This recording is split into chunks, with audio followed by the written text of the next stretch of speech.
warahmatullahi wabarakatuh. Berjumpa lagi bersama Wong Ganteng sak donya. Mohon untuk tidak menyebutkan nama dan identitas dalam percakapan ini, karena percakapan ini saya naikkan dalam konten YouTube. Oke. Bagaimana ini, Mbak? Mas, aku pengen nanya. Itu kan aku udah notice, terus udah tak kirim juga, majikan nggak mau tanda tangan ke imigrasi gitu, udah tak kirim ke imigrasi. Tapi majikan tuh nggak mau ngeluarin saya bulan depan loh, Mas. Gimana ya kalau kayak gitu tuh? Oke. Sudah? Iya sudah, itu Apalagi? nggak mau, katanya dianya maunya bulan 3 katanya gitu, bulan 3 atau bulan 4 katanya gitu. Terus dia ngomongnya, walaupun kamu kirim ke imigrasi, saya tetap tanggung jawab katanya gitu. Tetap kamu pulangnya bulan 3 atau bulan 4 katanya gitu. Oke. Apa? Terus lanjutin. Iya. Lanjutin. Keluarin semuanya. Ya, Habis itu nanti giliran Oke, saya yang ngomong. Iya. Saya bilang kan sama majikan tuh, kalau saya nggak keluar hari itu tanggal itu, saya bisa jadi overstay di sini. Terus kata dia ngomongnya enggak bakal. Soalnya kan saya belum tanda tanganin kamu katanya gitu. Tapi banyak saran-saran dari temen, walaupun majikan nggak tanda tangan, tetap saya harus pulang tanggal itu katanya gitu ya. Tapi majikan tetap ngeyel, nggak mau katanya. Kamu bisa nggak bisa bulan 3 katanya gitu. Gimana itu caranya, Mas? Yes. Ganti saya yang ngomong ya. Ganti saya yang ngomong, ganti Oke. sampean yang dengerin ya. Iya. Kalau sampean sudah kirim ke imigrasi, sampean punya salinan nggak? Masih ada. Satu Punya. salinan sampean pegang kan? Oke. Setelah salinan Iya, pegang, sampean ngerti nggak? Imigrasi itu akan menulis surat keterangan dalam 2 minggu setelah sampean kirim surat itu ke rumah majikan. Iya. Ya, nanti dia akan kirim surat bahwa menyatakan sampean akan keluar di tanggal yang sampean tulis. Jadi nanti kalau dia nggak ngasih izin sampean keluar di tanggal yang sudah sampean tulis, sampean telepon polisi. Sampean telepon. Dengerin saya yang ngomong dulu, gantian, oke? Oke. Biar penjelasannya itu komplit. Saya nggak bisa, Mbak. Hal yang penting ini terus langsung di sela-sela, belum selesai saya ngomong, sampean sela itu nggak bisa. Biar sampean paham, oke? Oke. Nanti kalau nanya lagi, giliran lagi, gantian gitu loh kalau ngomong, oke? Oke, jadi kalau sampean sudah pegang kopi dan sampean sudah kirim fix ya ke imigrasi, sampean waktu ngirim nyemplungin di ijo atau sampean ngirim ke kantor pos biasa. Kalau nyemplungin ke kotak ijo kan sampean nggak punya tanda terima. Tapi kalau ke kantor pos kan sampean punya tanda terima, oke? Iya. Nah, kalau punya tanda terima enak, kalau nggak punya tanda terima nggak apa-apa. Yang penting salinan kopinya sudah sampean pegang. Kemudian sampean hari tanggal yang sampean tulis sampean keluar. Kalau dia tidak mengizinkan, sampean telepon polisi. Biarlah polisi yang jadi penengah. Sampean sudah siap-siap saja, ya. Siap-siap. Habis itu sampean tinggal tunjukin, Sinsang, Dadai, Muisi, mohon maaf karena aku sudah nulis, maka karena ini adalah dirimu yang memaksa dan aku harusnya keluar hari ini, maka aku telepon polisi untuk menjadi saksi, menjadi penengah. Ya, kalau kamu masih ngeyel dan menyuruh aku pulang lebih jauh lagi dan lebih jauh, sampean bisa telepon lebor. Ya, sampean persiapkan nomornya polisi dan nomornya lebor. Nah, habis nanti kalau ada polisi, majikan masih ngeyel ndak mau ngeyel-ngeyelan sama polisi, aku begini dan begitu, sok silahkan ini telepon ke lebor. Nah, jadi tanggal itu juga yang sudah sampean tulis itu lebor pasti akan memberikan penjelasan. Kalau polisi nggak bisa memberikan penjelasan, atau polisi suruh telepon lebor, suruh jelasin ke majikan. Ini kan majikan yang karepe dhewe. gak tahu aturan ngeyel. Tapi kalau sampean bisa ngomong baik-baik sebelum hari H, sampean coba telepon Lebor dulu. Nah, majikanku itu susah dibilangin, Lebor. Bisa nggak kamu kasih tahu atau bilangin majikanku gitu loh. Tapi kuncinya satu, sampean bener-bener keluar. Jangan nanti diiming-iming, diancem-ancem apa macem-macem, sampean jadi mundur. Susah sendiri sampean. Bisa dipahami nggak? Iya.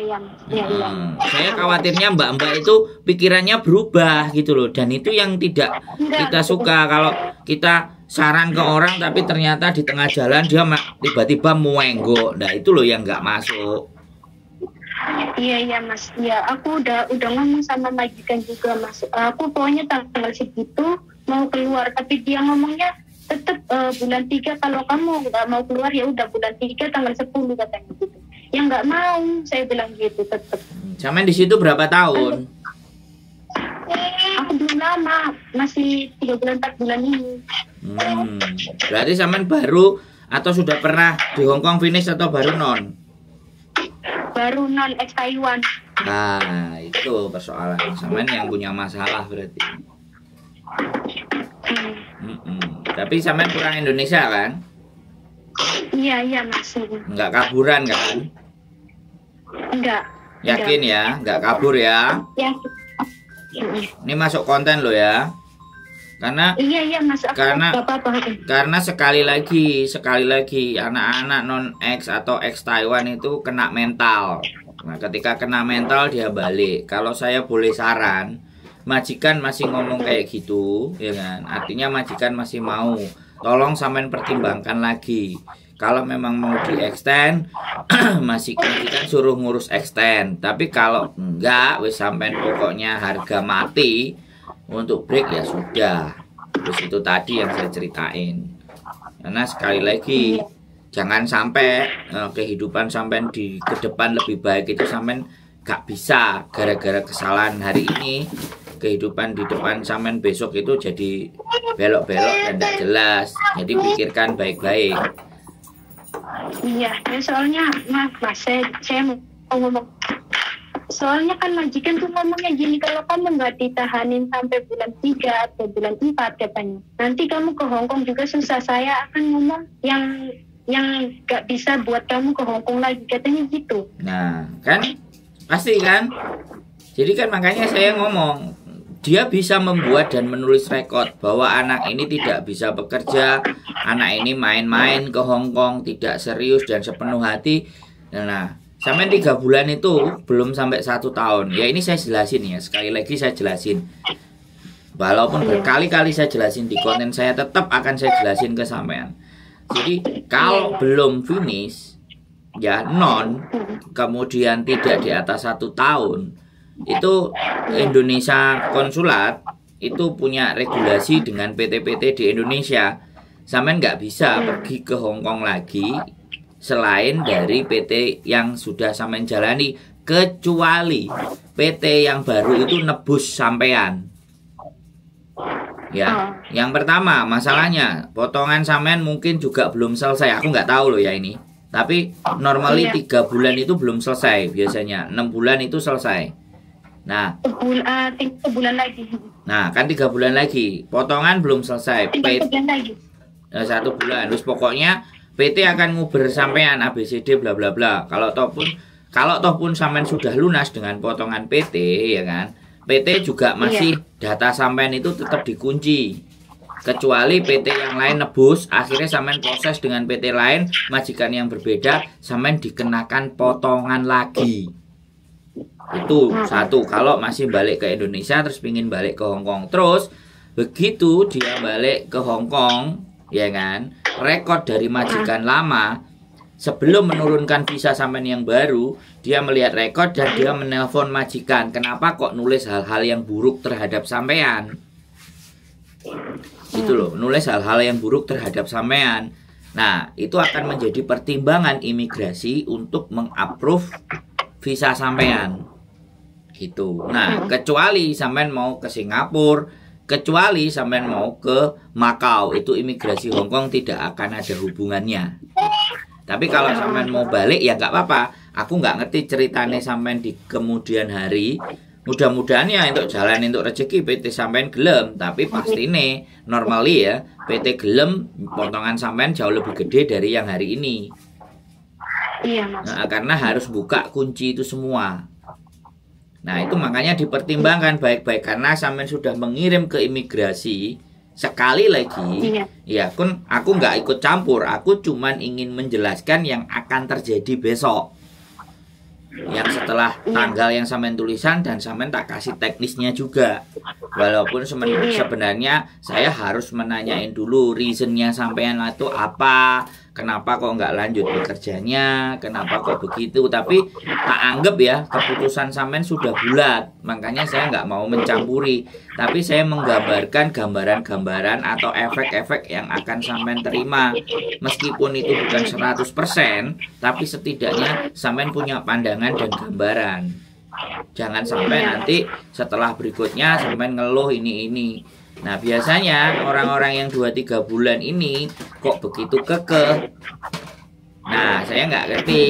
Ada kenalan yang di luar yang ngajak untuk hidup di luar dengan tawaran lebih tinggi. Saya nggak ngerti, tapi saya nggak menganggap sampean punya teman yang seperti itu. Cuman pesan saya yang ada di konten ini juga, hati-hati dalam memutuskan sesuatu. Tolong memutuskan sesuatu itu jangan sehari 2 hari.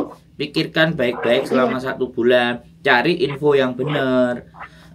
Jangan menggadaikan masa depan kita hanya gara-gara amarah dan emosi. Begitu Mbak E. Jadi harus itu biar kita itu bisa bijak. Sampean mau ngomong apa lagi? Silakan. Ya soalnya kan aku udah bulat pengen pulang gitu. Soalnya kan anak saya juga nggak ada yang ngurusin gitu, Mas. Saya udah bilang sama majikan, tapi majikan tetap ngomongnya kayak gitu karena menunggu pembantu baru katanya gitu. Tapi saya udah ngomong semaksimal mungkin saya harus keluar di tanggal itu juga. Tapi dia ngomongnya saya belum tanda tangan kamu tetap nggak bisa katanya gitu. Oke, ya nggak apa-apa, wis itu keputusan sampean bulat dan sudah tidak bisa diganggu gugat, artinya kan seperti itu tuh, nggak apa-apa Mbak. Nah ini yang menyebabkan PT-PT itu juga sedikit agak gondok dan mangkok dalam memproses anak. Jadi makanya kenapa kok yang baik-baik, yang benar-benar itu serasa disamakan. Saya juga kemarin ada Mbak 4 bulan juga di interminate sama majikan. Kalau ini kan sampean yang minta break. Terus saya juga ini diproses sama bojoku juga baru 4 bulan ya. Sekali lagi baru 4 bulan. Dia sudah menye-menye mau minta pulang. Alasannya nggak beda sama sampean. Anakku nggak ada yang jaga, suamiku kerja lain. Itu alasan klasik Mbak. Sebelum berangkat tidak dipikirkan baik-baik dan tidak didiskusikan baik-baik. Selalu akan ada banyak alasan ketika kita mau pergi. Saya bukan membela orang lain ya, tapi ini pun terjadi dengan saya. Seperti kasus kayak sampean ini seperti terjadi dengan saya. Makanya kita harus benar-benar menyaring orang-orang yang mau berangkat dan mau berjanji gitu loh. Nah, jadi tapi kembali lagi namanya manusia itu dinamis. Hari ini ngomong A, besok bisa B, lusa besok C, lusa lagi bisa jadi E, nggak apa-apa. Kan sekali lagi itu pilihan. Saya tidak menyalahkan pilihan apa yang sampean rasakan. Tapi ya begitulah pertimbangannya. Biasanya karena emosi, karena mangkel, karena marah, karena sudah hatinya nggak kena, ya sudah kena mental. Nah, iya. Sabar Mbak. Dolar Hongkong ya begini rasanya. Iya. Enak toh? Enak. Gurih. Enak Mama. Kayak polo pau. Iya. Ya, jadi seperti itu Mbak, nggak apa-apa. Ya masih ada waktu untuk sampean berpikir lebih lanjut. Tapi kalau sudah bulat ya sudah. Itu tadi yang harus sampean lakukan. Nggak apa-apa. Iya. Boleh saya ngomong Mas? Boleh, gantian soal ngomong. Itu maksudnya tuh dipermasalahkan deh. Soalnya saya juga udah nggak betah nantinya tuh. Maksudnya tuh pas saya pulang apa dipermasalahkan nggak sama majikan gitu? Enggak, ya sampean nggak dipermasalahkan. Tapi kalau sampean nanti mau proses lagi itu sudah ada catatan hati-hati gitu. Kalau majikan benar-benar nulis kayak kemarin Mbak, ada satu anak itu kena penyakit herpes ya. Kemudian majikan kan bawa dia cek lebih banyak kena herpes. Kemudian ditulis di surat finishnya dia ditulis kalau dia kena herpes. 3 agensi di Hong Kong tidak mau memproses dia karena membaca surat terminate kontraknya. Itu baru agent belum imigrasi. Tapi kalau agent nanti bilang 3 bulan begini, bisa jadi mereka ada yang mau karena sudah nggak ada pilihan, sampai tetap akan bisa diajukan, tapi visanya akan dipertimbangkan. Tapi sekali lagi, saya tidak selalu benar ketika berbicara tentang visa, karena visa adalah imigrasi yang menentukan. Jadi jangan saya bilang seperti ini terus nanti sampean bisa misalnya terus proses, begitu proses sampean bisa jebol visanya. Alah, omongan Sandro nggak bener. Nah, aku nggak pingin kejadian berikutnya seperti itu, tapi saya menyampaikan gitu loh. Yang jelas visa imigrasi yang akan menentukan. Kalau masih ada rezeki di dalam diri sampean, ya Tuhan kasih berkah sama orang imigrasi untuk meng-approve visa sampean, karena itu sudah di luar kendali saya. Tetapi yang teknis, kejadian yang teknis biasanya sebelum imigrasi approve dia akan telepon ke majikan lama. Lah ada yang majikan lama ngomongnya jelek, tapi visa juga approve. Iya. Jadi seperti itu. Jadi saya nggak ingin memberikan ketakutan buat sampean, tapi resiko kiri kanan atas bawah, depan belakang harus saya sampaikan sebagai pemahaman dan pengetahuannya sampean. Seperti itu. Jadi nggak selalu juga apa yang saya sampaikan benar, tapi setidaknya seperti itu gambarannya. Iya, ya soalnya tanya agent juga ya, maksudnya tuh nggak ngerespon, nggak apa-apa gitu. Dari awal saya minta surat notis, terus minta surat notis dia ngomongnya nggak ada. Setelah itu saya mintanya ke KJRI langsung gitu. Terus saya kirimkan dan kasih ke majikan, tetapi agensi telepon saya katanya itu bukan surat notis, tetapi kebanyakan itu KJRI juga mengatakan itu surat notis buat 1 bulan gitu. 1 bulan setelah nanti keluar, tapi agensi selalu ngelak, katanya kamu kalau ada apa-apa saya gak bakal bantu, tapi KJRI bilang juga itu surat notis katanya gitu. Iya nggak apa-apa, bener, sampean bener. Yang agent kenapa kayak gitu ya, karena dia kecewa karena gak sampai finish. Jadi 2 hal yang berbeda. KJRI menyampaikan sesuatu yang memang benar, iya kan? KJRI menyampaikan sesuatu yang benar, nggak salah. Agent nggak mau tahu, bahkan cenderung kadang-kadang mengintimidasi. Nah, karena bisnisnya dia macet, ya kan? Karena ketika sampai di interminate ya sudah, sampai nggak bayar potongan, sampai ngebreak, sampai nggak ada potongan. Kalau ngebreak itu benar-benar sampainya yang nyerah. Nah, jadi dari situ makanya kenapa agen-agen sekarang itu nggak mau ambil pusing. Sudah terima, dia kan sudah terima duitnya majikan, dan dia juga punya perjanjian dengan majikan.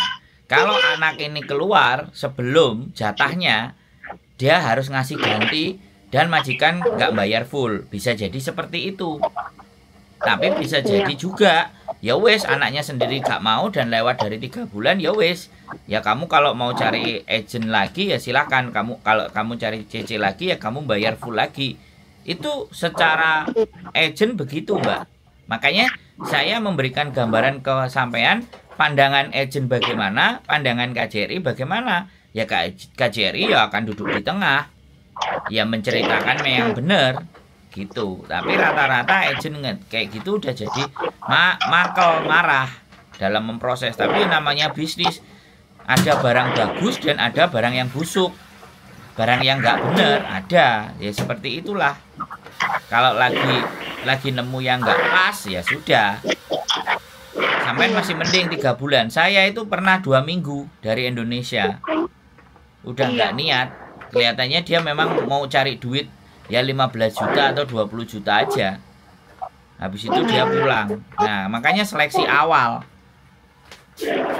Kalau di awal udah banyak permintaan bla bla bla bla, nggak manut. Atau juga kadang-kadang dari awal aku butuh dari Indonesia, kerja sulit bla bla bla bla, udah nyampe di sini udah mau pulang, itu banyak sekali kayak gitu, Mbak. Ya saya menganggap sampean salah satu dari yang itu gitu loh. Tapi ya nggak apa-apa, sekali lagi itu pilihan. Saya tidak akan menghakimi. Itu pilihan sampean, pilihan hidupnya sampean.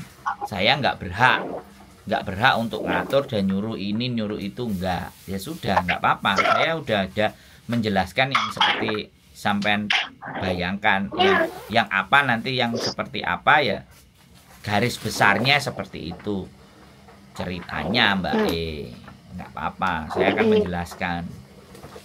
Udah, kira-kira apalagi yang mau ditanyakan sampean?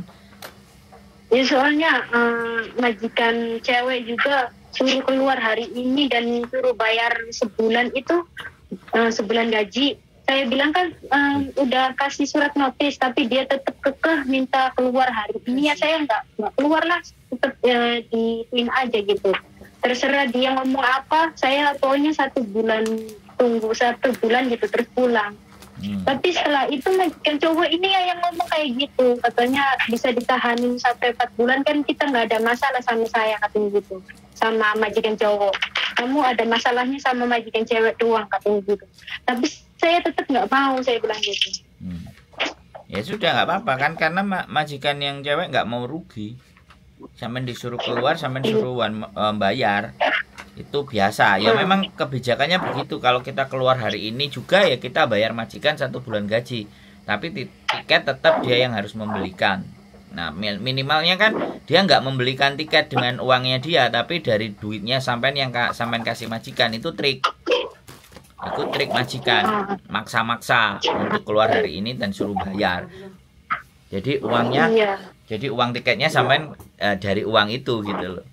Dia belikan tiket. Nah, jadi kita nggak mau rugi. Tapi kalau sampean 1 bulan gaji, ya sudah. Dia kan selain gaji sampean, dia juga beliin tiket, kan double keluar 2. Itu trik. Majikan itu begitu. Ya nggak apa-apa ya, sampean tahanin.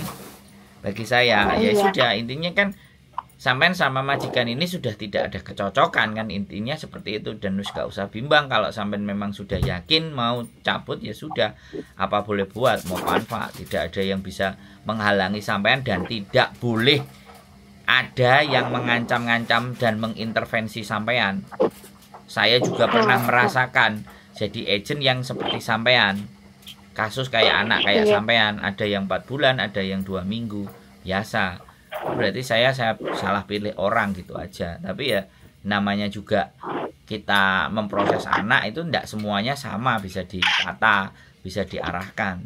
Ada yang sudah kecentok atine wis gak gelem. Kan seperti itu, Mbak. Enggak apa-apa. Sudah jelas, sudah clear. Kira-kira ada yang mau sampean tanyakan lagi mengenai persoalannya dan urusannya sampean ini? Aku mau tanya satu lagi, boleh? Boleh, 5 juga boleh kok, tak jawab. Tenang aja. Gimana? Kira-kira gitu kalau pulang tanggalnya itu dipersulit lagi enggak? Soalnya saya tuh takut, Mas. Takutnya tuh agent kan ngomongnya nggak mau bantu juga tuh. Terus saya tuh pulangnya gimana gitu. Oke. Kan tadi saya sudah bilang, Mbak iya kan? Iya. Sampean panggil polisi. Nah, ketika sampean sudah di luar, ya sampean tinggal nunggu majikan beliin tiket. Dan tanggung jawabnya sampean harus diselesaikan sama majikan. Kalau sampean ketakutan ya sampean tinggal ke lebor. Sampean tinggal ke lebor. Setelah keluar itu kalau dia masih nggak mau menyelesaikan administrasi dan segalanya, sedangkan surat dari imigrasi sudah masuk, maka sampean langsung aja datang ke lebor. Sebelum 7 hari dia pasti akan memberikan hak-hak sampean. Sebelum 7 hari tanggal itu apa sesudah tanggal itu? Sesudah tanggal itu maksimal 7 hari. Kalau enggak kan dia melanggar peraturan. Jadi sampean akan tunggu 1 minggu di luar. Makanya siapkan uang, siapkan cari untuk kos-kosan. sambil nunggu biaya itu semuanya. Karena kan tidak mungkin sampean beli tiket sendiri, karena majikan yang harus beliin. Nah kalau dia masih bersikeras kan artinya ya sampean harus melaporkan itu ke labor. Kalau nggak mau ke labor ya ke KJRI, kalau bisa dua-duanya. Jadi begitu sampean keluar cari kos-kosan, barang-barang taruh di tempat kos-kosan, habis itu sampean ke KJRI lapor, hari ini saya sudah keluar, saya belum diselesaikan tanggung jawabnya. Kalau misalnya hak-hak sampean itu belum dikasih, sampean tinggal ke KJRI, habis ke KJRI terus ke labor. Nah sampean ini majikannya tinggalnya di mana? Di Tunmun. Nah di Tunmun berarti new territory. Jadi labor departemennya bisa disatin. Disatin. Ya, labor departemennya. Jadi nanti sampai Google labor departemen. Ya, seksi domestic helper. Ya, khusus domestic helper. Perselisihan di Jungwon juga ada. Kalau di Hong Kong Island di Taiko. Kalau di Kowloon Side itu ada di Jungwon. Kalau di New Territory sampean kan Dunmun masuk New Territory itu bisa di labor satin. Jadi kayak gitu alurnya, jelas. Ya kayak gitu. Kalau saya tetap walaupun saya menganggap sampean itu kena mental down, tapi kan saya nggak ngerti psikisnya sampean, tapi saya akan tetap menjelaskan apa yang seharusnya sampean lakukan. Dan aku nggak berhak menahan, mengintimidasi, tapi saya hanya memastikan yang penting jangan OS ya, aku bilang begitu. Dan jangan terpengaruh orang-orang yang hidup di luar, ya. Yang kerja saya segini silahkan. Sekali lagi saya cuma mengingatkan. Tapi kalau pilihan kan balik ke dirinya masing-masing. Yes. Apalagi yang mau sampean sampaikan?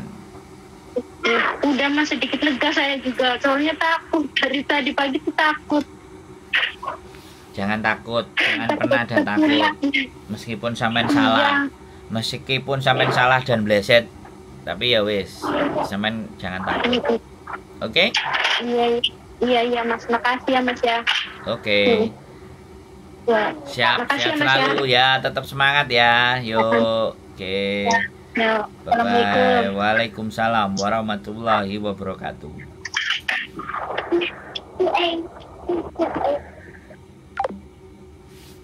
Oke teman-teman semuanya, ya 3 bulan ex Taiwan kena mental, ya sudah, ya ketahanan mental dan segala sesuatunya itu balik ke dirinya masing-masing. Kita juga nggak bisa dan tidak boleh menyalahkan dan tidak boleh memaksa orang yang namanya hati dan perasaan. Saya juga pernah mengalami memproses anak yang seperti itu juga. Kok ya sujudnya di intermediate bukan ngebreak. Kalau ini kan ngebreak. Kalau ngebreak kan berarti alasan pribadi, alasan mbaknya sendiri yang ngebreak. Jadi it's okay, fine, nggak ada masalah. Yang saya khawatirkan adalah, ketakutan saya adalah ketika teman-teman nanti itu terpengaruh hidup di luar, ya terpancing. Yang saya takutkan kayak gitu, karena memang dari Indonesia itu sudah ada yang punya niatan dapat kenalan sindikat, dapat kenalan yang sudah hidup di luar, akhirnya ya kamu proses kok nek kamu seneng ya lanjut kok nek gak seneng kamu metua langsung ditampung. Nah kayak gitu tuh, hal-hal seperti itu yang sebenarnya tidak ingin terjadi kepada teman-teman. Tapi ya pergaulan kita tidak bisa membatasi. Pergaulan itu teman-teman sendiri yang tahu. Keep stay tune my YouTube channel and see you next video. Bye bye.